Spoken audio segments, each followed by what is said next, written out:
எங்கள் இருதயங்களை ஆராய்ந்து அறிகிற எங்கள் பரம தகப்பனே, வேதனை உண்டாக்கும் வழி எங்களில் உண்டோ என்று அறிந்து ஆண்டவரே நித்திய வழியிலே எங்கள் ஒவ்வொருவரையும் நடத்துமப்பா. இயேசுவின் மூலம் ஜெபம் கேளும் பிதாவே, ஆமென்.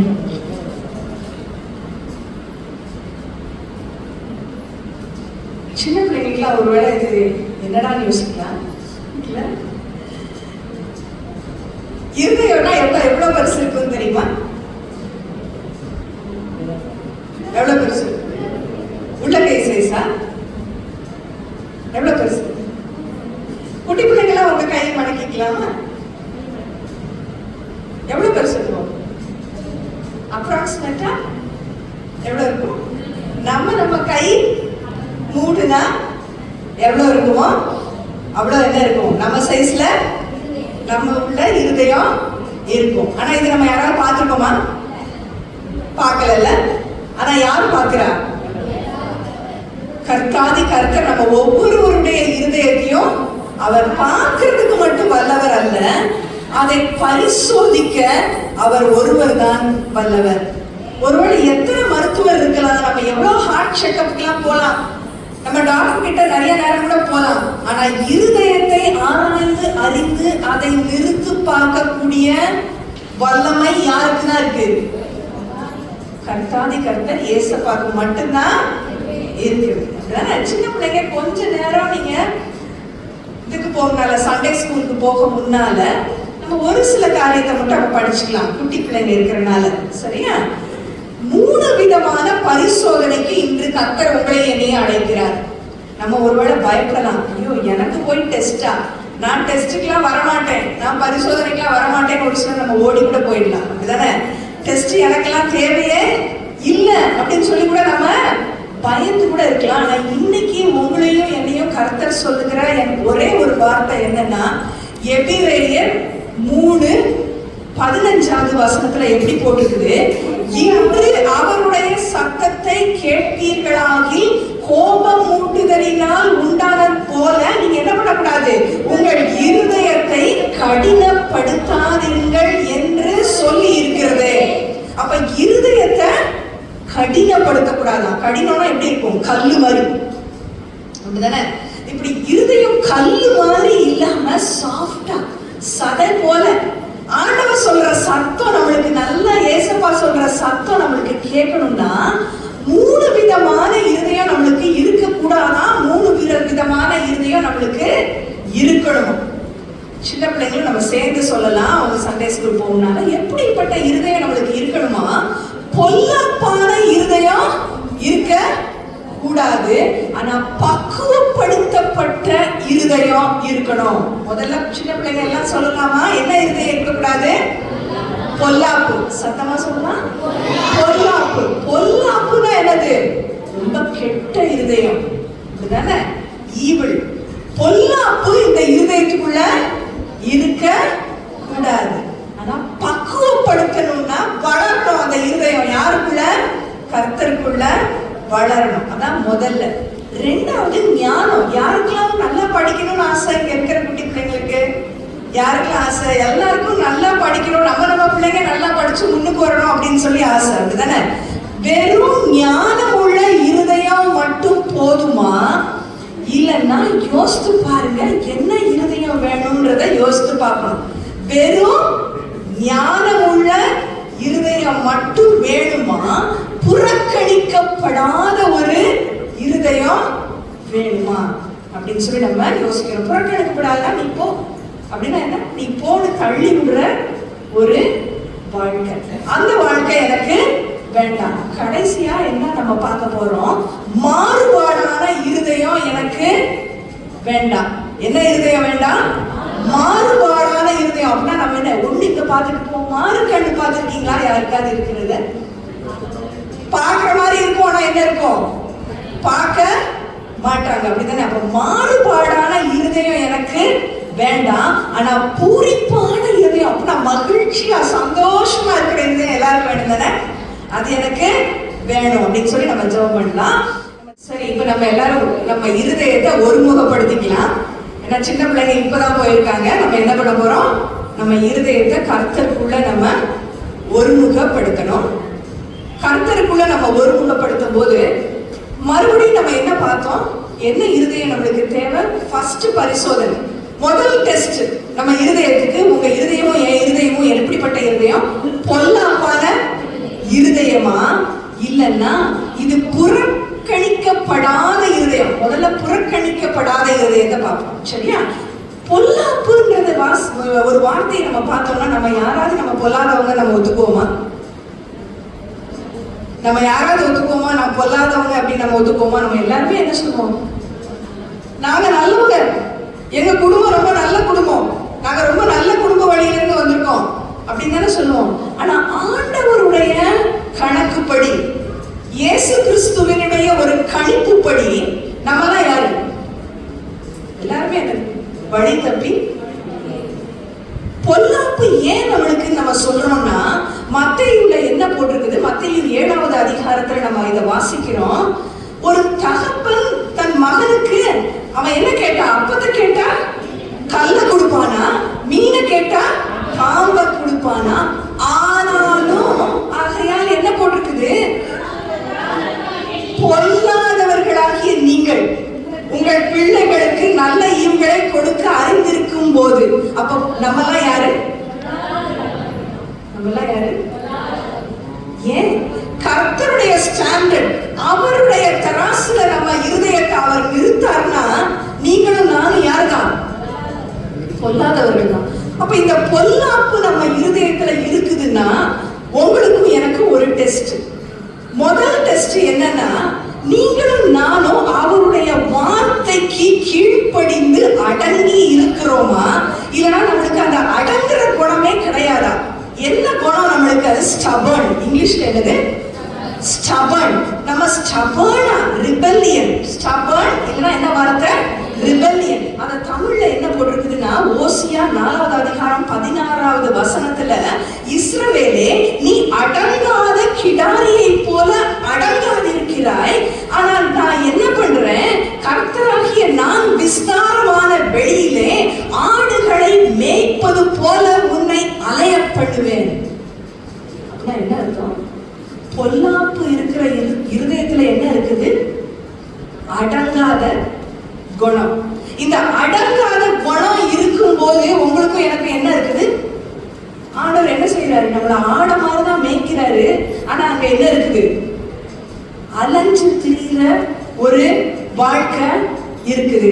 அமர்ந்த தண்ணீர் அணையில் இருக்கிற வாழ்க்கை போய் இந்த பொல்லாப்புள்ள இருதயம் தான் உங்களுக்கும் எனக்கு இன்னும் இருந்துகிட்டே இருக்குதுன்னா நமக்கு என்ன வாழ்க்கை தான் கிடைக்குது? அலைஞ்சு திரிகிற வாழ்க்கை தான் கிடைக்குது. இந்த அலைஞ்சு திரிகிற வாழ்க்கையில அடுத்தடுத்து நம்ம இருதயத்திலிருந்து என்ன புறப்படும்ன்றத மத்தேயு 15-19வது அதிகாரத்தை நம்ம பார்க்கிறோம். என்ன புறப்படுதான்? அங்க தேவையில்லாத சிந்தனைகள், தேவையில்லாத சிந்தனைகள், தகாத சிந்தனைகள், களவுகள், விபச்சாரம், வேசித்தனம், இதெல்லாம் பொய் சாட்சி, தூஷணம், இதெல்லாம் என்ன செய்யுது? இந்த இருதயத்திலிருந்து புறப்படும் பொழுது அங்க அலைஞ்சு திரிகிற வாழ்க்கை மட்டும் கிடையாது, அங்க என்ன கிடைக்குது? அந்த வாழ்க்கைக்கு அடைப்பட்ட ஒரு வாழ்க்கை, பாவத்துல விழுந்து அடைக்கப்பட்ட ஒரு வாழ்க்கையா நம்ம வாழ்க்கை. இந்த பொல்லாப்புன்ற இருதயம் உங்களுக்கு எனக்கு இன்னும் நம்ம பொல்லாப்பு தான் இருக்கு. நம்ம அடங்காதவங்க தான் இருக்கிறோம்னா அதுதான் நம்மளுக்கு இருக்குது.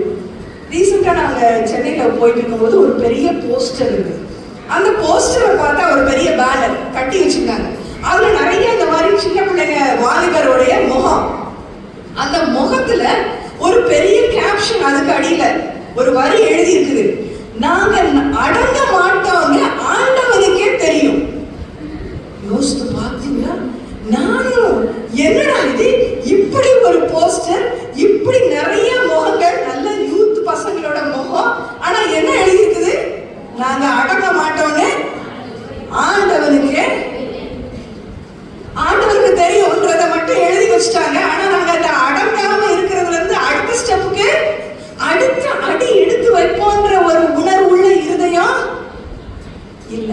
இது எப்படி கிடைக்கும் நம்ம பார்த்தோம்னா, இந்த பொல்லாப்புன்ற இருதயம் இருக்கிறவங்களுக்கு பொழுது இருதயம் எப்படி ஆகுதான்? கல்ல போல மாறுதான். இருதயம் எப்படி போகுது? கல்ல போல மாறுது. இது 1 சாமுவேல் 25வது அதிகாரத்துல நம்ம ஒரு நபரை பத்தி பார்க்கிறோம். அது கவனமா கவனிக்கலாம். அந்த நபர் பேர் நாபால். என்ன பேரு? நாபால் என்ற பேர் கொண்ட அந்த நபர் அவர் கர்மேல்ல இருக்கிறாரு. அவருக்கு ஒரு பெரிய ரொம்ப ஆஸ்தி நிறைய இருக்குது, நிறைய ஆடு மாடுகள் இருக்கு. அப்ப அவர் அந்த ஆடெல்லாம் எடுத்து போய் அந்த கர்மேல்ன்ற அந்த பர்வதத்துக்கு என்ன பண்றாங்க? ஆட்டு மயிரை அங்க கத்திரிப்பாங்க. அப்படிதானே? அதை கத்திரிக்கும் பொழுது அவங்க ஒரு பெரிய விருந்து வைக்கிறாங்க. அந்த விருந்து வைக்கும் பொழுது தாவீதும் அவருடைய ஊழியக்காரரை அங்க அனுப்புறாரு. அனுப்பி தாவீதுனா யாரு? ராஜாவாக, இஸ்ரவேல்ல ராஜாவாக அபிஷேகம் பண்ணப்பட்டவர். ஆனா சவுல் அவரை துரத்திட்டு இருக்கும் போது அவர் எங்க ஒளியிறாரு? கெபியிலையும் அங்க வனாந்தரத்திலையும் அவர் ஓடி ஒளியிறாரு. ஆனா அவரை தொடர்ந்து நிறைய ஊழியக்காரங்க இருக்கிறாங்க. அப்ப அந்த தாவீதினுடைய ஊழியக்காரங்க என்ன செய்ய, தாவீது என்ன செய்ய சொல்றாரு? நீ நாபால் இடத்துல போய் நீ சொல்லு, நான் உன்னுடைய ஆட்டு மந்தையை எப்படி கவனிச்சேன்? பொல்லாப்பு இருதயத்தோடு அல்ல, நான் என்ன நீதிமானின் இருதயத்தோடு நான் என்ன செஞ்சேன்? கவனமா உன்னுடைய ஆட்டு மந்தையை நான் பாதுகாத்தேன். அதனால இந்த மயில் கத்திரிக்கும் போது நீங்க உங்களுக்கு ஏதாவது வெகுமதி இருந்தா எங்களுக்கு கொடுங்கன்னு கேட்டு அனுப்புறாரு. அப்ப இந்த நாபால் என்ன சொல்றாரு? ஊழியக்காரரை விட்டு ஓடி போகிற அநேகருடைய இருதயம் இருக்குது. அதனால நான் என்ன செய்ய மாட்டேன், உங்களுக்கு என்ன நான் கஷ்டப்பட்டு உழைச்சதுல எதுவுமே நான் தர மாட்டேன் அப்படின்னு சொல்லி அவங்களெல்லாம் விரட்டி விட்டுறாரு. அப்ப இந்த தாவீது ராஜாக்கு என்ன வரும்? கோபம் வருமா இல்லையா?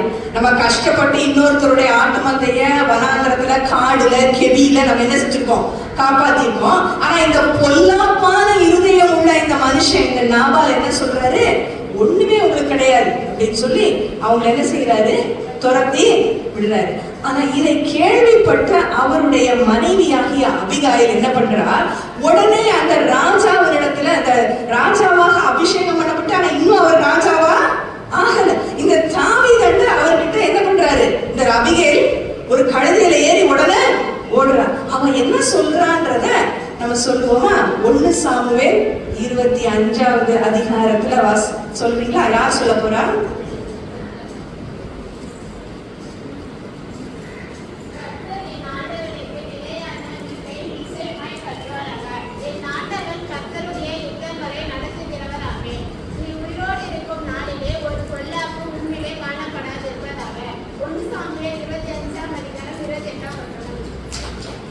அப்ப இந்த 1 சாமுவேல் 25ல இதுல என்ன சொல்லிருக்கு? இந்த அபிகாயில் யார்கிட்ட போய் சொல்றா? இத தாவீதுகிட்ட போய் சொல்றா. என்ன சொல்றாரு? கர்த்தர் கண்டிப்பா உனக்கு ஒரு வீட்டை கட்டுவாரு, கர்த்தர் நிச்சயமா உங்களை ஆசீர்வதிப்பாரு. ஆனா என்ன இருக்க கூடாது? நீ உயிரோடு இருக்கும் நாள் எல்லாம் என்ன இருக்க கூடாது? பொல்லாப்பு உனக்கு இருக்க கூடாது. அப்ப நம்ம நினைக்கலாம், ஒருவேளை இன்னைக்கு நான் ரொம்ப நல்ல பிள்ளையா, நான் ரொம்ப நல்ல மகனா நான் எங்க உட்கார்ந்துருக்கிறேன்? ஆண்டவருடைய சமூகத்துல இருக்கிறேன், எனக்கு போய் பொல்லாப்பான இருதயமா இருக்கும் அப்படின்னு சொல்லி நம்ம யோசிக்கலாம். ஆனா நாளை அடுத்த நிமிஷம் நம்ம என்ன செய்ய போறோம்? அடுத்த அடி நம்ம எங்க எடுத்து வைக்க போறோம்? தூஷண வார்த்தையா? தேவையில்லாத வார்த்தை நம்ம வாயில வருதா? இல்லைன்னா மற்றவங்களுக்கு நம்ம ஒரு நிமிஷம் கூட அவங்கள பத்தி நம்ம யோசிச்சு பார்க்காத, அவங்களுடைய தேவைகளை பத்தி நம்ம யோசிச்சு பார்க்காதவங்களா நம்ம மாறிடுறோமா? இந்த பொல்லாப்பெல்லாம் நம்ம இருதயத்துக்குள்ள வருமா? அப்ப அபிகாயில் என்ன உணர்த்துறா? தாவீதுகிட்ட போய் நீ உயிரோடு இருக்கும் நாளெல்லாம் என்ன வரக்கூடாது? பொல்லாப்பு வரக்கூடாது அப்படின்னு சொல்லி அவ கையில இருந்த வெகுமதி எல்லாம் தாவீதுக்கு கொடுத்து அவரை அனுப்பிச்சு விட்டுறான். அடுத்த நாள் என்ன நடக்குதுன்னா, இந்த நாபாலிடம் போய், அன்னைக்கு போய் அந்த நாபாலை போய் பார்க்கவே முடியாது. ஏன்னா நாபாலுடைய இருதயம் அங்க விருந்துல கழித்திருந்தது. விருந்துல கழித்திருந்தது மட்டுமல்ல, வெறியிலே கழித்திருந்ததுன்றத வேதாகமத்துல நம்ம வாசிக்கிறோம். மதுபான வெறியிலே, திராட்சை ரசத்தினாலே அங்க கழித்திருந்தது. அவன் பக்கத்துல யாருமே போக முடியாதான். அத மாதிரி நம்ம யாராவது இருக்கிறோமா? நம்ம வீட்டுல யாராவது இருந்து நம்ம பார்த்திருக்கோமா? இவங்க பக்கத்துல நம்ம யாருமே இன்னைக்கு போக முடியாது. ஏன்னா இவங்களுக்கு பயங்கர கோபம் இப்ப வந்துடும். இந்த கோபம்ன்ற பொல்லாப்பு நம்ம இருதயத்துல இன்னைக்கு இருக்கா? ஒருவேளை நான் நினைக்கலாம், நான் எங்க மதுபானம் குடிக்கிறேன், நான் எங்க வெறுத்திருக்கிறேன் அப்படின்னு நினைக்கலாம். ஆனா கோபம்ன்ற ஒரு பயங்கரமான இந்த நோய், கோபம் என்னது? ஒரு குணம் மட்டும் கிடையாது. இந்த பயங்கரமான நோய் நம்ம உள்ளத்துல இருக்குதா? இருந்துச்சுன்னா அதுவும் ஒரு பொல்லாப்பு. அப்ப இந்த கோபம் இருந்துச்சுன்னா இந்த நாபால் பக்கத்திலே போக முடியல. ஆனா அடுத்த நாள், இது 37வது வசனம், 1 சாமுவேல் 25:37 என்ன போட்டிருக்கு? அடுத்த நாள் என்ன பண்றாங்க? அபிகாயில் அங்க போய் நாபால் கிட்ட நடந்ததெல்லாம் சொல்றாங்க. இந்த மாதிரி தாவீதுகிட்ட நான் போனேன், நான் வெகுமதியை கொடுத்தேன், அவரை அனுப்பிச்சு விட்டேன், எல்லாத்தையும் சொன்னோன்னு நாபாலுடைய இருதயம் அவனுக்குள் செத்தது, அவன் கல்லை போல் ஆனான். அப்ப பொல்லாப்பு நம்ம இருதயத்துல இருந்துச்சுன்னா நம்ம யார மாதிரி ஆகிறோம்? உயிரோடு இருக்கிறவங்களாவே நம்ம கணக்கு இல்லை. யாரோட பார்வையில? கர்த்தருடைய பார்வையில நம்ம உயிரோடு இருக்கிறவங்களா கிடையாது. நம்ம இருதயமும் நம்மளும் எது மாதிரி மாறிடுறோம்? கல்லு மாதிரி மாறிடுறோம். இப்ப இந்த கல்லு இருதயத்தை மாற்றக்கூடியவர் யார் மட்டும்தான்? கர்த்தர் ஒருவரே. எசேக்கியேல் 36:26 நம்ம என்ன வாசிக்கிறோம்? கல்லான இருதயத்தை எடுத்து போட்டு உனக்கு சதையான இருதயத்தை நான் தர்றேன். ஏன்னா என்னுடைய ஆவியை, பரிசுத்த ஆவியை உங்க இருதயத்துல வைக்க நான் விரும்புறேன். ஆனா நீங்களும் நானும் செய்ய வேண்டியது ஒன்னே ஒண்ணுதான், புறக்கணிக்கப்படாத இருதயம் எனக்கு இன்னைக்கு வேணும் அப்படின்னு சொல்லி நம்ம ஜெபம் பண்ண போறோம். ஏன் புறக்கணிக்கப்படாத இருதயம் அப்படின்னு சொன்னா, நறுங்குண்ட இருதயத்தை மட்டும்தான் கர்த்தர் புறக்கணிக்க மாட்டார். வாசிப்போமா? சங்கீதம் 51:17. யாரு சொல்றா இந்த வசனத்தை? சங்கீதம் 51:17.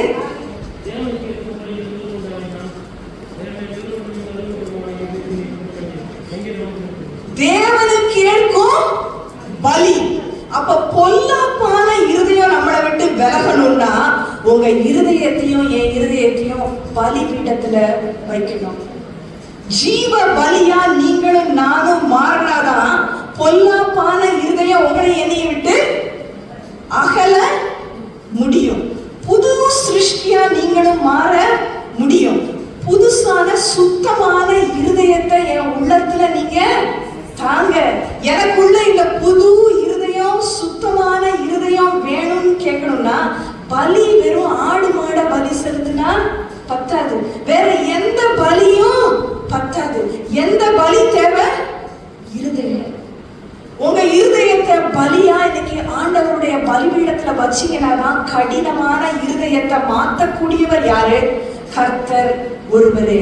இந்த கடினமான இருதயம் மாறுச்சுன்னா அதே சங்கீதம் 53 என்ன போட்டிருக்கு?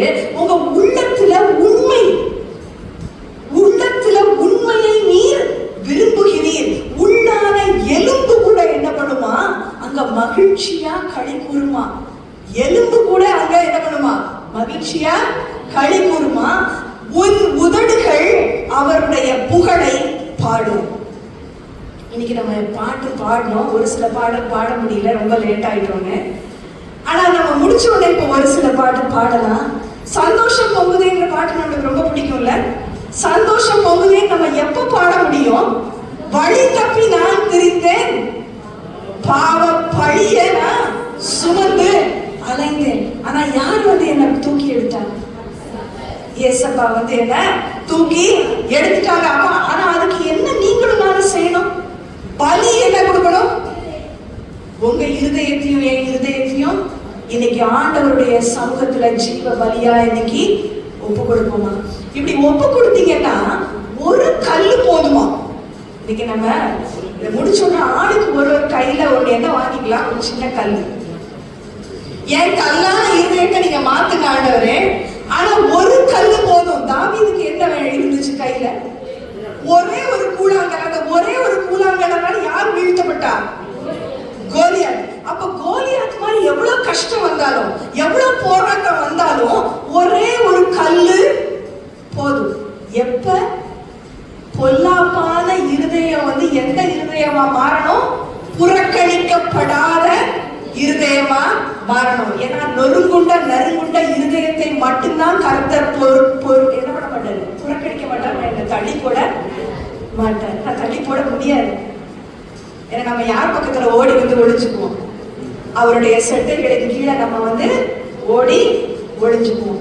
இந்த பொல்லாப்பு இல்லைன்னா உங்க கையிலையும் என் கையில இருக்கிற ஒரு கல்லு போதும். அப்ப நான் ஒரு தாளந்து போதும்.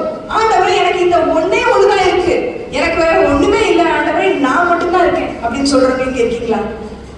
எனக்கு வேற ஒண்ணுமே இல்லை ஆண்டவரே,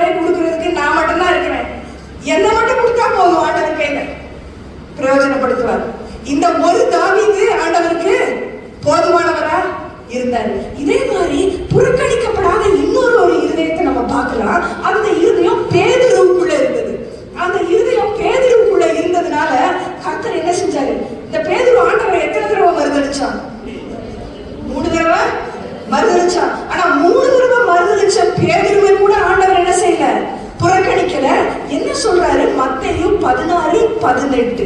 மத்தேயு 16:18 யார் சொல்ல போறது? மத்தேயு 16:18 யார் சொல்றீங்களோ சொல்லுங்க.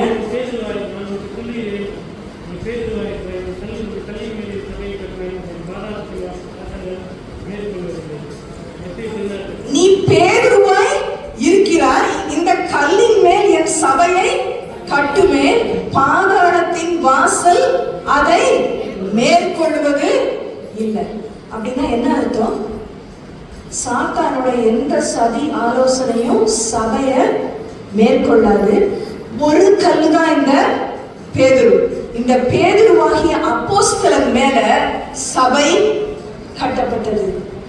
இன்னைக்கு முதல் பரிசோதனை, முதல் டெஸ்ட், பொல்லாப்பான இருதயமா இல்லைன்னா புறக்கணிக்கப்படாத இருதயமா? உங்களுக்கு எனக்கும் யோசித்து பார்த்தா, ஆண்டவரே புறக்கணிக்கப்படாத ஒரு நொறுங்குண்ட நறுங்குண்ட இருதயத்தோட தான் நான் இங்க உட்கார்ந்துட்டு இருக்கிறேன்னு சொன்னீங்கன்னா உங்களுக்கும் எனக்கும் ஒரு பிரிஸ்கிரிப்ஷன்.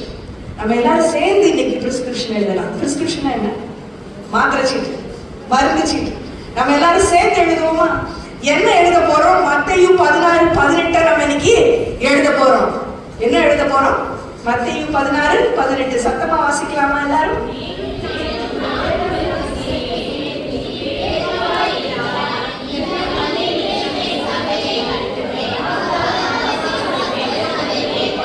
பாதாளத்தின் வாசல் இனிமே உங்களையும் என்னையும் மேற்கொள்ளாது. இதுதான் முதல் பிரிஸ்கிரிப்ஷன். முதல் மருந்து சீட்டு என்ன? பாதாளத்தின் வாசல் மேற்கொள்ளாது. அப்படின்னா நீங்களும் நானும் யாரு? ஜெயம் கொண்டவர்கள். நீங்களும் நானும் ஜெயம் கொண்டவர்கள். யாருக்குள்ள? கிறிஸ்துவுக்குள். ஏன்னா பொல்லாத இருதயம் நம்மளுக்கு போயிடுச்சு. நம்ம எதை பலியா கொடுத்துட்டோம்? இப்ப நம்ம இருதயத்தை ஆண்டவருக்கு பலியா கொடுத்துட்டோம். ஒரு கல்லு போதும். இப்ப இந்த ஒரு கல்லுல உங்க பேரை யோசிச்சுக்கோங்க. ஆண்டவரே, என்ன உங்களுக்கு அர்ப்பணிச்சிட்டேன், என்ன நீங்க பிரயோஜனப்படுத்துங்க, என்னையும் இந்த சபையில சேர்த்து கட்டுங்கன்னு நம்ம இன்னைக்கு முதல் மருந்து சீட்டு எழுதலாம். பாதாளத்தின் வாசல் உங்களை இனிமே என்ன பண்ணாது, என்ன மேற்கொள்ளாது. இதான் முதல் பிரிஸ்கிரிப்ஷன். ரெண்டாவது டெஸ்ட் நம்ம என்ன பார்த்தோம்? ஞானமுள்ள இருதயம். நம்ம சின்ன பிள்ளைகளோ வாலிபர்களோ யாரா இருந்தாலும், முதியவர்களா யாரா இருந்தாலும் நம்மளுக்கு என்ன தேவை? ஞானம் தேவை. அப்படிதானே? புத்திசாலித்தனம் தேவை. அதனால வெறும் ஞானம் உள்ள இருதயமா இல்லைன்னா பக்குவப்படுத்தப்பட்ட இருதயமா? 1 ராஜாக்கள் 3வது அதிகாரம் 9வது வசனம். அதை யார் சொல்ல போறா? 1 ராஜாக்கள் 3:9.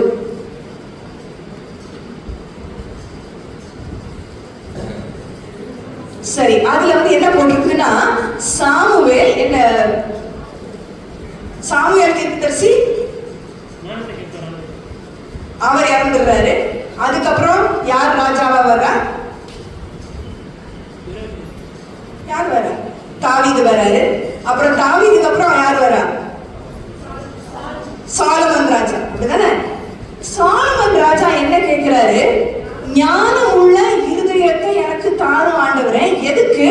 இந்த ஜனங்கள் எத்தனையோ பேர் இருக்கிறாங்க, அவங்களை அரசாள எனக்கு ஞானம் உள்ள இருதயம் தாங்க தேவை அப்படின்னு கேட்டோம்னா கர்த்தர் என்ன செய்யறாரு? அவனுக்கு தரிசனமாகி என்ன சொல்றாரு? உனக்கு ஞானம் மட்டும் இல்ல, உணர்வு சொல்றாருன்றதும் நம்மளுக்கு தெரியணும். ஒரு விஷயம் தெரிஞ்சா மட்டும் இல்ல, அதோட சேர்த்து நம்ம எப்படி செய்ய போறோம் அந்த காரியத்தை, அந்த காரியம் வாய்க்கும்படி கர்த்தர் செய்கிறார். ஆனா அதை எப்படி நம்ம செய்ய போறோம், பிரயோஜனப்படுத்த போறோம்ன்றதுதான் உணர்வுள்ள இருதயம் உணர்ந்து கொள்ளும். இப்ப இந்த சாலமன் ராஜாவுக்கு முதல்ல என்ன கிடைச்சது? நிறைய ஞானம். நிறைய ஞானம் கிடைக்க கிடைக்க அவர் என்ன பண்ணாரா, அங்க வாசிக்கும் போது, நம்ம அந்த 1 ராஜாக்கள் புஸ்தகத்தை வாசிக்கும் போது, வெள்ளிய எருசலேமில் கல்லை போல் ஆக்கினாராம். எப்படி ஆக்கினாரா? அப்ப வெள்ளி எவ்வளவு ஒரு விரைவு பெற்றது தானே. வெள்ளிய போய் நம்ம எப்படியாவது நம்ம தரையில கல்லு மாதிரி நம்ம போடுவோமா? போட மாட்டோமா? போட மாட்டோம் தானே. ஆனா இந்த ராஜா என்ன பண்ணாரா, எருசலேமிலே வெள்ளியை கல்லை போலாக்குனாராம். அப்ப அவ்வளவு ஐஸ்வர்யம் அவருக்கு. அவ்வளவு ஐஸ்வர்யம் வர வர கர்த்தருக்கு பயப்படுகிற பயம் அங்க குறுகியது.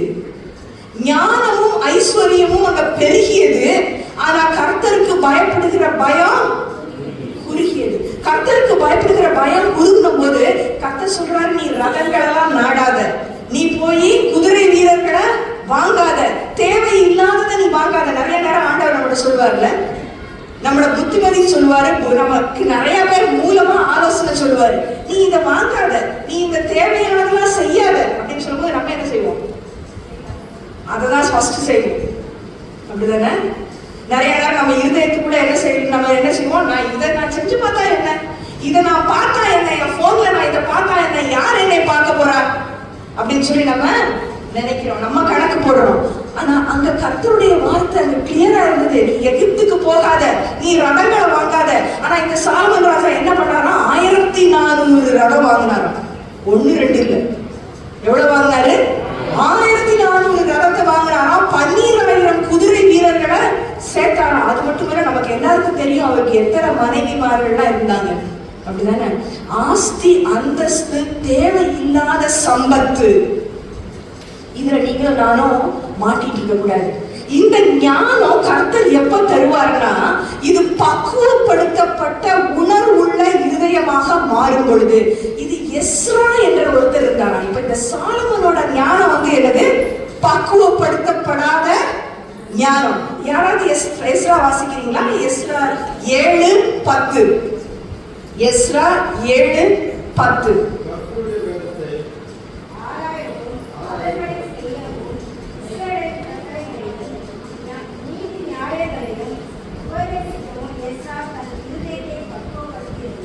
தன் இருதயத்தை பக்குவப்படுத்தி இருந்தான். அப்ப இருதயம் பக்குவப்படுத்தணும்னா இருதயத்துல என்ன இருக்கணும்? கர்த்தருடைய வேதத்தை ஆராய்ந்து அறிகிற அறிவு. வெறும் நியாயப்பிரமாணம்னா என்ன? கட்டளை அப்படின்னா ரூல்.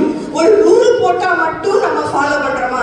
இன்னைக்கு இவங்க எல்லாம் சொல்லி மனப்பாடம் சொல்லணும்ன்றது ஒரு சின்ன வேண்டுகோள், ஒரு சின்ன விருப்பம். நம்ம அந்த ரூல் போட்டா மட்டும்தான் நம்ம வந்து வசனத்தை எடுத்து நம்ம வாசிக்கிறோமா, மனப்பாடம் பண்றோமா? இல்லைன்னா வேதத்தை நம்ம விரும்பி ஆராய்ந்து அறிந்து படிக்கிறோமா? அதுதான் பக்குவப்படுத்தப்பட்ட இருதயம். இந்த பக்குவப்படுத்தப்பட்ட இருதயம் தனக்கு மட்டும் அந்த வேத வார்த்தையை அடக்கி கொள்ளாது. அவன் எஸ்ரா என்ன செஞ்சான்? மற்றவங்களுக்கும் சொல்லி கொடுக்கிறாரு. இந்த எஸ்ரா யாருன்னு யாராவது யோசித்து பார்த்துருக்கீங்களா? வேதத்தை நன்கு அறிந்து ஆராய்ந்தவர். கரைச்சியை குடிச்சிருக்கிறாருன்னு சொல்றாங்க ஒரு சிஸ்டர். அப்ப இவர் யாருன்னு நம்ம பார்த்தோம்னா, எஸ்ரா 7ல இவரை பத்தி போட்டிருக்குது. இவருடைய தகப்பன் பேர் நம்ம காதுல கேள்விப்பட்டிருக்க கூட மாட்டோம். அப்படிதானே? செராயாவுடைய குமாரன் அப்படின்னா நம்மளுக்கு என்னன்னே புரியாது. ஆனா அவருடைய வம்ச வரலாறுல மேல போக போக அவருடைய ஒரு தகப்பனார், மூத்த தகப்பனாருடைய பேர் என்ன? பினேகாஸ். பினேகாஸை பத்தி யாராவது கேட்டிருக்கீங்களா? கர்த்தருக்கு வைராக்கியமான நின்ன ஒரு ஆசாரியன் பினேகாஸ். அந்த பேர் கூட நம்மளுக்கு சரியா புரியாத பேரா இருக்கலாம். ஆனா அவருக்கு மேல மேல மேல மேல அந்த வம்ச வரலாறுல போனீங்கன்னா எஸ்ரா 7:5 நம்ம பார்க்கிறோம், இவர் ஆரோனின் குடும்பத்தார். அப்ப ஆரோன் தான் அந்த குடும்பத்துல இருந்து யார் வர்றா? எஸ்ரா. எஸ்ராக்கு அப்படின்னா தாத்தா தாத்தா தாத்தாவுக்கு மேல யாரு சொல்லலாமா? ஆரோன். ஆரோன் யாரு? மோசேயோட சகோதரன். அப்படிதானே? அப்ப யோசிச்சு பாருங்க, இந்த எஸ்ராக்கு எவ்வளவு பெரிய கனெக்ஷன் இருக்கு. யார் அவரு? ஆரோனுடைய வம்ச வரலாறுல வராரு. அவ்வளவு பெரிய கனெக்ஷன் இருந்தாலும் அவர் யாரோட கனெக்ஷனுக்கு போறாரு? வேதத்தை விரும்பி ஆராய்ந்து படிக்கிறாரு. படிச்சது மட்டுமல்ல, உபதேசம் பண்றாரு. உபதேசம் பண்ணுவது மட்டுமல்ல, அவர் என்ன பண்றாரு? உபவாசமும் பண்ணாராம். ஏன் அவர் உபவாசம் பண்ணாரா? இவருடைய இருதயம், இந்த பக்குவப்படுத்தப்பட்ட இருதயம், இது தெரிந்து கொள்ளப்பட்ட இருதயம். இன்னைக்கு நீங்களும் நானும் தெரிந்து கொள்ளப்பட்டவர்களாக இங்க இருக்கிறோம். யாருன்னு நம்ம பேரு தெரியாம இருக்கலாம், ஊர் பேர் தெரியாம இருக்கலாம், ஒருவேளை நம்ம யாராவது இங்க. ஆனா கர்த்தர் உங்களை தெரிந்து கொண்டு இங்க கொண்டு வந்திருக்கிறார். தெரிந்து கொண்டு இங்க கொண்டு வந்தது மட்டுமல்ல, அவர் தகுதிப்படுத்த விரும்புகிறார். இந்த எஸ்ராவை எப்படி தகுதிப்படுத்தினாரா? அவனை மற்றவங்களுக்கு உபயோகப்படுத்துகிறதற்காக, எருசலேம் ஆலயத்தை திருப்பி கட்டுவதற்கு ஊக்குவிப்பதற்காக இந்த எஸ்ராவை கர்த்தர் பயன்படுத்தினாரு. ஏன்னா முதலாவது சாலமோனுடைய ஆலயம் என்ன பண்ணப்பட்டது? முற்றிலுமாக தகர்க்கப்பட்டது. பாபிலோனுக்கு எல்லாரும் சிறைப்பட்டு போயிட்டாங்க. ஆனா இப்ப மறுபடியும் யார் ஊர் பேரை தெரியாத ராஜாவின் இருதயத்தை கர்த்தர் அங்க தொடுகிறார். அப்ப உங்களுக்காகவும் எனக்காகவும் கர்த்தர் என்ன பண்ணுவாரா? அநேக நேரம் தெரிந்தெடுத்தது மட்டுமல்ல, யாருனே தெரியாதவங்களை கூட தொட்டு உங்களுக்கும் எனக்கும் அவருடைய தயவை அள்ளி கொடுக்க விரும்புகிறார்.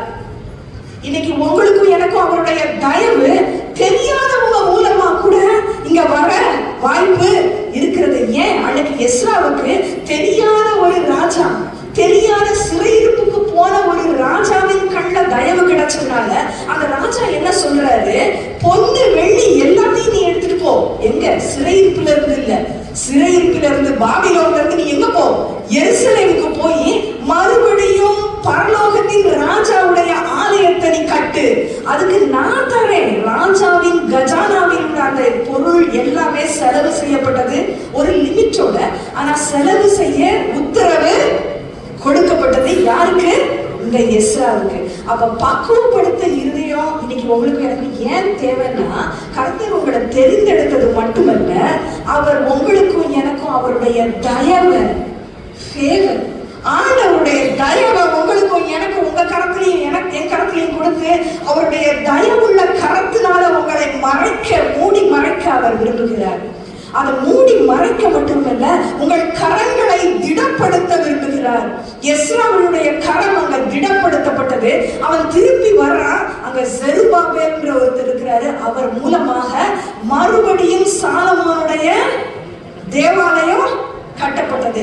கட்டப்பட்ட பொழுது என்ன நடந்துச்சா? அதை நம்ம வாசிக்கலாமா? யாராவது சொல்றீங்களா? சகரியா 4:7.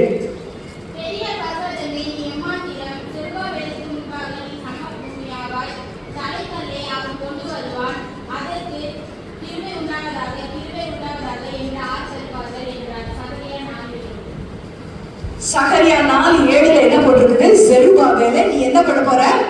தலைக்கல்ல நீ கொண்டு வர போற. கிருபை உண்டாவதாக, கிருபை உண்டாவதாக என்று எல்லாரும் என்ன செய்ய போறாங்க? ஆர்ப்பரிக்க போறாங்க. அப்படின்னா என்ன? ஆலயம் கட்டி முடிய போகுது. தலைக்கல்னா கடைசியா மாற்றதுதான். கடைசியா மேல அங்க வச்சு என்ன பண்ண போறாங்க? ஆலயத்தை கட்டி முடிக்க போறாங்க. அப்ப அந்த தலைக்கல்ல கொண்டு வர்றது யாரு? இந்த செருபாபேல். ஆனா அவருடைய இருதயம், எஸ்ராவுடைய இருதயம், எல்லாருடைய இருதயமும் எப்படி இருந்தது? இது பக்குவப்படுத்தப்பட்ட இருதயமாக இருந்தது. அப்படின்னா வெறும் ஆண்டவரே நான் சும்மா ஆலயத்துக்கு வந்துட்டு நான் போறேன் அப்படிங்கிற ஒரு இருதயம் இல்ல. நான் என்ன செய்ய சுத்தமா இருக்கிறீங்கப்பா அப்படின்னு கேட்கிற ஒரு இருதயமா கர்த்தர் உங்களையும் எதையும் மாற்ற விரும்புகிறார். இப்ப ரெண்டாவது பிரிஸ்கிரிப்ஷன் நம்ம எல்லாரும் இங்க இருக்கிறவங்க சேர்ந்து எழுதுவோமா? முதல் பிரிஸ்கிரிப்ஷன் என்ன எழுதணும்? பாதாளத்தின் வாசல் உங்களை மேற்கொள்வது இல்ல. இப்ப ரெண்டாவது பிரிஸ்கிரிப்ஷன் எழுத போறோம். ஏன்னா நம்ம இருதயம் இனிமே என்ன? பக்குவப்படுத்தப்பட்ட இருதயம். இந்த பக்குவப்படுத்தப்பட்ட இருதயத்துல நீங்களும் நானும் என்ன எழுதுறோம்னா, பலத்தினாலும் அல்ல, பராக்கிரமத்தினாலும் அல்ல, உங்களுடைய ஆவியினால, என்னுடைய ஆவியினாலே ஆகும் என்று சேனைகளின் கர்த்தர் சொல்லுகிறார். திருப்பி சொல்லுவோமா? எல்லாரும் சேர்ந்து பிரிஸ்கிரிப்ஷன் எழுதுவோமா? என்ன எழுத போற மருந்து சீட்ல? பலத்தினாலும் அல்ல, பராக்கிரமத்தினாலும் அல்ல, என்னுடைய ஆவியினாலே ஆகும் என்று சேனைகளின் கர்த்தர் சொல்லுகிறார். முதல் பிரிஸ்கிரிப்ஷன் பாதாளத்தின் வாசல் மேற்கொள்ள போவதில்லை. ரெண்டாவது பிரிஸ்கிரிப்ஷன் உங்க இருதயம் ஆண்டவருக்குள்ள பக்குவப்படுத்தப்பட்ட இருதயம்னா, அவருக்குள்ள தகுதிப்படுத்தப்பட்ட இருதயம்னா இனிமே என்ன? பலத்தினாலும் அல்ல, பராக்கிரமத்தினாலும் அல்ல, கர்த்தருடைய பரிசுத்த ஆவியானவரே எல்லாம் ஆகும். கடைசியா மூணாவது பிரிஸ்கிரிப்ஷன் நம்ம எல்லாரும் சேர்ந்து எழுதுவோம். அதுக்கு முன்னால ரெண்டு இருதயத்தை உங்க முன்னால வைக்க விரும்புறேன். மாறுபட்ட இருதயம், மாறுபாடுள்ள இருதயம். அதை வாசிப்போமா? யாரு சொல்றா? சங்கீதம் 101:4.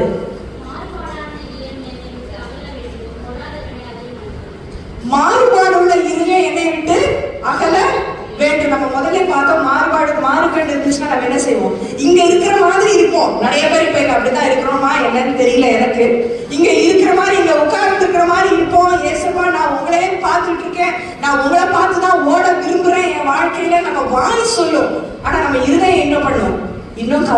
பிடிச்சிட்டு இருக்கோம்.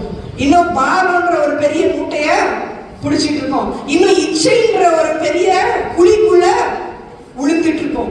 அப்ப இந்த மாறுபாடு உள்ள இருதயம் எனக்கு வேண்டாம், என்னை விட்டு விலகணும் நம்ம சொன்னோம்னா, சாத்தான் உங்க இருதயத்தையும் என் இருதயத்தையும் தூண்டக்கூடாது. யார் தூண்டக்கூடாது? சாத்தான். இது எங்க போட்டிருக்குன்னா, யோவான் 13வது அதிகாரம் 2வது வசனத்துல நீங்க பார்க்கலாம். யாருடைய இருதயத்தை சாத்தான் தூண்டுனான்னு போட்டிருக்குது? யூதாஸ் காரியோத்து. யூதாஸ் காரியோத்து யாருன்னு தெரியுமா?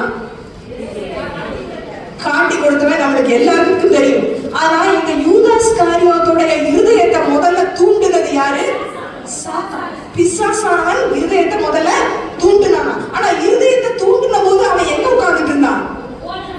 போஜனம் பண்ணும்போது ஏசப்பாவோட பந்தியில உட்கார்ந்துட்டு இருந்தான். அப்ப பந்தியில உட்கார்ந்துட்டு இருந்தப்ப அவனுடைய பாதங்களையும் யார் கழுவினா?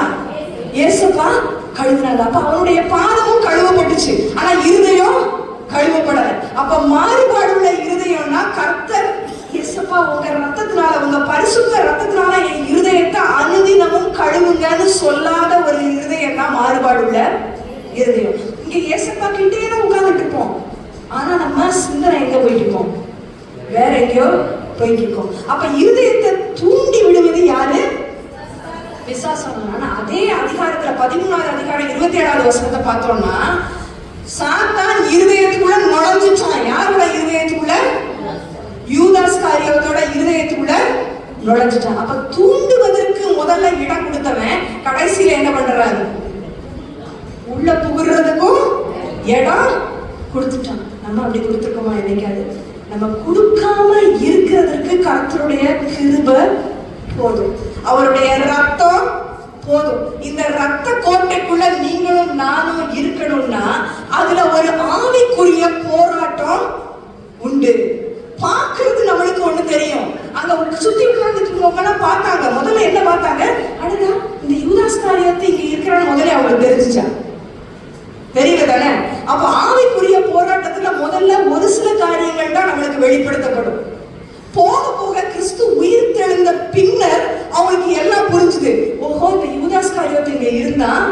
அப்ப கர்த்தர் என்ன செஞ்சாரு? துணிக்கையை அவனுக்கு எடுத்து கொடுத்தார். துணிக்கையை எடுத்து கொடுத்தோம்னா அவன் என்ன செஞ்சான்? நீ போய் நீ செய்கிறத நீ சீக்கிரமா போய் செய்ய. நீ யார் சொன்னா? ஏசப்பா சொன்ன பிறகுதான் அவன் போகிறான். அப்ப ஆவிக்குரிய கண்கள் திறக்கப்படும் பொழுது இந்த ஆவிக்குரிய போராட்டத்தின் ஆளுகை யாருக்கு இருக்கிறது? கிறிஸ்து இயேசுக்கு இருக்கிறதுன்றது உங்களுக்கும் எனக்கும் தெரியும். அப்பதான் நீங்க என்ன நம்ப முடியும்? சாத்தான் நம்ம இருதயத்தை தூண்டினாலும் நம்ம என்ன செய்ய மாட்டோம்? விழ மாட்டோம். ஏன்னா இந்த ஆவிக்குரிய போராட்டத்துல, இந்த போராட்டத்துல வெற்றி ஏற்கனவே உங்களுக்கும் எனக்கும் உண்டு. அது யாருடைய ஆளுகையினால? இயேசுவின் ஆளுகையினால. யூதாஸ் காரியத்தையே ஆண்டவர் என்ன சொல்றாரு? நீ செய்யறத நீ போய் சீக்கிரமா செய்ய. அவர் உத்தரவு கொடுத்த பிறகுதான் யூதாஸால போய் அவரை காட்டி கொடுக்க முடிஞ்சது. அப்ப மாறுபாடு உள்ள இருதயம் தூண்டப்படுகிற இருதயம், சாத்தானால் நிரப்பப்படுகிற இருதயம். அனனியா சப்பீராளை பத்தி நம்மளுக்கு தெரியும் தானே? அவங்களோட இருதயம் எப்படிப்பட்ட இருதயமா இருந்துச்சா? அப்போஸ்தலர் 5:3 போட்டிருக்கு, சாத்தான் அவர்களுடைய இருதயத்தை நிரப்பினானா.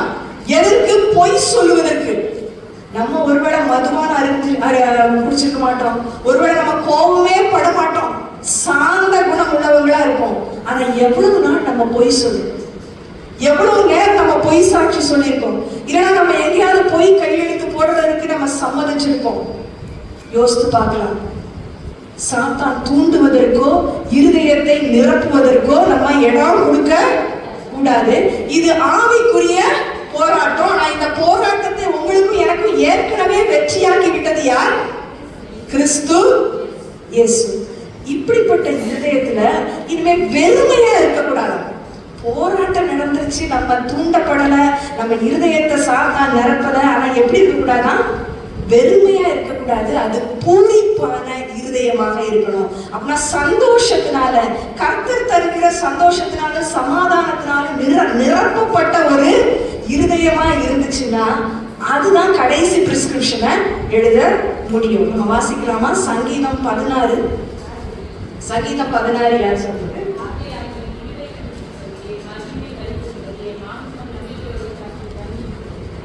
எப்ப இருதயம் பூரித்தது? கர்த்தர் என்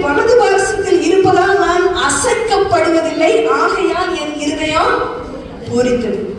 கர்த்தர் என் வலது பார்சத்தில் இருப்பதால் என் இருதயம் பூரித்தது. இப்ப ஒருத்தர் வலது பக்கத்துல இருக்கிறதுல என்ன பிரயோஜனம் யோசிச்சு பார்த்திருக்கீங்களா? வலது பக்கத்துல இருந்தா என்ன அதுல பெரிய பிரயோஜனம் இருக்குது, என்ன யூஸ் இருக்குதுன்னு யோசிச்சு பார்த்திருக்கீங்களா? யாராவது நம்ம விழுந்தா பிடிச்சிக்கலாம், ஆனா இந்த பக்கம் இருந்தா பிடிக்க முடியாதா? பிடிக்கலாம் தானே? அப்ப ஏன் வலது பக்கத்துல அநேக இடங்கள்ல நம்ம போட்டுருக்குதுன்னா, ஒரே ஒரு குறிப்பு, நிறைய குறிப்பு இருக்குது. இதுல ஒரு குறிப்பு என்னன்னா, முந்தி காலத்துலலாம் என்ன பண்ணுவாங்க, யுத்தத்திற்கு போராட்டம், இருதயத்துல போராட்டம். நம்ம இப்ப பார்க்கோம், பொல்லாத இருதயம் எனக்கு வேண்டாம், எனக்கு வெறும் ஞானமுள்ள இருதயம் வேண்டாம், மாறுபாடுள்ள இருதயம் எனக்கு வேண்டாம். ஆண்டவரே, இனிமே எனக்கு என்ன இருதயத்தை கொடுக்க போறீங்க? நீங்க புறக்கணிக்கப்படாத இருதயத்தை கொடுக்க போறீங்க, பக்குவப்படுத்தப்பட்ட இருதயத்தை கொடுக்க போறீங்க, பூரிப்பான மகிழ்ந்து களி கூறுகிற உமக்குள் சந்தோஷமா இருக்கிற ஒரு இருதயத்தை எனக்கு நீங்க தரப்போறீங்க. இந்த இருதயத்தை நீங்க கொடுக்கும் பொழுது எனக்குள்ள என்ன இருக்குது? பெருமை வந்துடக்கூடாது. பெருமை வந்துடக்கூடாது. யார் நம்ம வலது பக்கத்துல மெயின் ஆளா யார் இருக்கணும்? கர்த்தர் இங்க இருக்கணும். அது மட்டும் இல்ல, நமக்கு போராட்டம் வெறும் ரத்தத்தோடும் மாம்சத்தோடும் மட்டும் அல்ல, வானமண்டலங்களில் இருக்கிற சேனைகளோடும் துறைத்தனங்களோடும் நமக்கு போராட்டம் உண்டு. அப்ப அந்த சர்வாயுத வர்க்கத்தை நீங்களும் நானும் போட்டுக்கணும். சர்வாயுத வர்க்கத்தை போட்டாலும் வலது பக்கத்துல நிற்கிறவங்க, முந்தி காலத்துல அவங்க எல்லாம் போருக்கு போகும்போது இந்த கையில என்ன இருக்கும்? வாளுங்கன்னா ஈட்டி, இந்த கையில என்ன இருக்குமா? கேடம். அப்ப வலது பக்கத்துல ஒருத்தர் இருந்துட்டு நம்ம இடது பக்கத்துல இருக்கோம்னா, அவங்களோட கையில இருக்கிற கேடமா யார மறைக்கும்? நம்மளதான் மறைக்கும். அப்படிதானே? முந்தி காலத்துல இருக்கிற கேடகம் பெருசா இருக்குமா, தலையில இருந்து கால் வரைக்கும் மூடி கொள்ளுமா. அதனாலதான் நம்ம இருதயத்தை பாதுகாக்கிறதுக்காக யார் வலது பக்கத்துல நிக்கிறா? கர்த்தர். இந்த வலது பக்கத்துல நிக்கிற ஒரு கையில என்ன இருக்குது? அவரே நம்ம கேடகம். அப்ப கேடகமாக நின்று உங்க இருதயத்தையும் என் இருதயத்தையும் மறைத்து பாதுகாக்கிற கர்த்தர் நமக்கு உண்டு. அதனாலதான் அவர் என்னோட வலது பக்கத்துல இருக்கிறனால நான் அசைக்கப்படுவது இல்லை. ஆகையால் என் இருதயம் பூரிப்பாய், என் மகிமை களி கூறும். அவருடைய வலது பார்சத்துல நித்திய பேரின்பம் உண்டு. இது சாதாரண பேரின்பம் கிடையாது, நித்தியமான பேரின்பம் உண்டு. இப்ப நம்மளுக்கு எல்லாருக்கும் தெரிஞ்ச ஒரு சங்கீதத்தை வச்சு நம்ம ஜெபம் பண்ணி முடிக்கலாம்.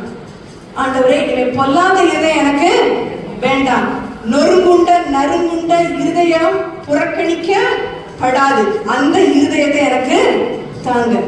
இரண்டாவது இருதயம் என்ன? ஞானம் மட்டுமல்ல, பக்குவப்படுத்தப்பட்ட உணர்வுள்ள இருதயத்தை எனக்கு தாங்க. மூன்றாவது, மாறுபாடுள்ள இருதயம் எனக்கு வேண்டாம் ஆண்டவரே, பூரிப்பான இருதயம் எனக்கு வேணும். முதல் பிரிஸ்கிரிப்ஷன் என்ன எழுதணும்? பாதாளத்தின் வாசல் என்ன மேற்கொள்ளாது. இரண்டாவது பிரிஸ்கிரிப்ஷன் என்ன எழுதணும்? பலத்தினாலும் அல்ல, பராக்கிரமத்தினாலும் அல்ல, கர்த்தருடைய ஆவியினாலே ஆகும். கடைசி பிரிஸ்கிரிப்ஷனை நம்ம முழங்கால நின்று எழுதுவோமா? கடைசி பிரிஸ்கிரிப்ஷனை நம்ம முழங்கால நின்று எழுதும் பொழுது, கடைசி இது மருந்து சீட்டு மட்டும் கிடையாது. இன்னைக்கு நம்ம அதை மருந்து மாதிரி சாப்பிட்டு தூக்கி போடுற ஒரு பிரிஸ்கிரிப்ஷன் கிடையாது. இது நம்ம தினமும் ஆண்டவருடைய பாதத்துல இருந்து நம்ம கேட்டு வாங்கி கொள்கிறது மட்டும் கிடையாது. அவர் உங்களுக்கும் எனக்கும் தலைமுறையா அவர் தர்ற ஒரு பிரிஸ்கிரிப்ஷன். இன்னைக்கு உங்களுக்கு மட்டும் இல்ல, இது தலைமுறைக்கும் உள்ள பிரிஸ்கிரிப்ஷன். இது தெரிஞ்சவங்க என் கூடவே சொல்லுங்க. சங்கீதம் 100 வச்சு நம்ம இன்னைக்கு ஜெபம் பண்ணலாம். சங்கீதம் 100ல என்ன போட்டிருக்குது? பூமியின் குடிகளே எல்லாரும் கர்த்தரை கம்பீரமாய் பாடுங்கள். இன்னைக்கு நீ உங்க மனசு கடினமானது, அந்த இருதயத்தை ஆண்டவருடைய பாதத்துல பலியா நான் வச்சுட்டேன். ஆண்டவரே, உங்க பாதத்துல நான் பலியா நான் இனிமே இந்த இருதயத்தை, கடினமான இருதயத்தை வச்சுட்டேன் தகப்பனே. இனிமே இந்த இருதயத்துல நான் எல்லாரும் முன்னாலேயும் மட்டுமல்ல, வீட்டுக்குள்ள ஒரு அறையில இருந்தாலும் சரிதான், உண்மை புகழ்ந்து பாட என் உதடுகளை நீங்க திறங்க. ஜெபமா நீங்க வாய் விட்டு ஜெபம் பண்ணலாம். ஆண்டவரே, எனக்கு பாடுகிறதுக்கு என் உதடு மட்டுமல்ல, என் உள்ளமும் பாடணும். கடினமான இருதயத்தை நான் உங்க பாதத்துல வச்சுட்டேன். இந்த பலியை நீங்க ஏற்றுக்கொள்ளுங்க. என் இருதயத்தை நீங்க ஏற்றுக்கொள்ளுங்க. என் இருதயத்தை நீங்க நிரப்புங்க. என் இருதயத்தை நீங்க பாதுகாக்கிற கர்த்தர், நேற்றும் என்றும் மாறாதவரே, மகிழ்ச்சியோடு கர்த்தருக்கு ஆராதனை செய்வோம். ஆனந்த சத்தத்தோட அவர் சன்னதிக்கு முன்னால் நம்ம வந்து நிற்கிறோம். மகிழ்வோம் மகிழ்வோம்னு நம்ம பாடுறோம். இந்த பாடுதளத்தின் சொந்தக்காரர் அவர், எந்த உள்ளத்தின் சொந்தமானார். உங்க உள்ளத்தை இன்னைக்கு அவருக்கு சொந்தமா கொடுக்க விரும்புறீங்களா? கர்த்தரே தேவன் என்று அறியுங்கள், நாம் அல்ல, அவரே நம்மை உண்டாக்கினார். ஆண்டவரே, நீங்களே என்னை உண்டாக்குனீங்க, உங்களை நான் அறிந்து கொள்ள விரும்புகிறேன், என்னை ஆராய்ந்து அறிந்து கொள்ளுங்கப்பா. உம்மை நான் அறிந்து கொள்ள விரும்புகிறேன், உம்மை அண்டிக் கொள்ள விரும்புகிறேன். விக்கிரங்கள் என்னை விட்டு கடந்து போக மட்டும், விக்கிரங்கள் நம்மை விட்டு கடந்து போக மட்டும் என்னுடைய ஆத்துமா உம்மை அண்டிக் கொள்வதாக என்று நம்ம ஜெபம் பண்ணுவோமா?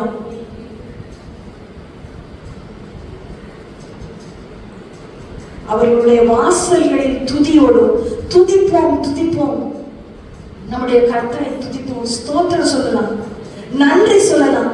உங்களுக்கு செய்த நன்மையை எப்படி நான் மறப்பேன் ஆண்டவரே? நீங்க எனக்கு செஞ்ச நன்மையை நான் எப்படி மறப்பேன்? வாயை திறந்து ஆண்டவருக்கு நன்றி சொல்லலாமா? நம்ம குடும்பத்துக்கு செஞ்ச நன்றி, நம்ம பிள்ளைங்களுக்கு செஞ்ச நன்மை, அதுக்கு நன்றி சொல்லுவோமா? ஒருவேளை தேவைகள் அநேகம் இருக்கலாம், ஆனா தாவீதின் கையில ஒரு கல்லு பத்துச்சு. பேதுருவின் மேல், அந்த கல்லின் மேல் நான் சபை கட்டப்பட்டது.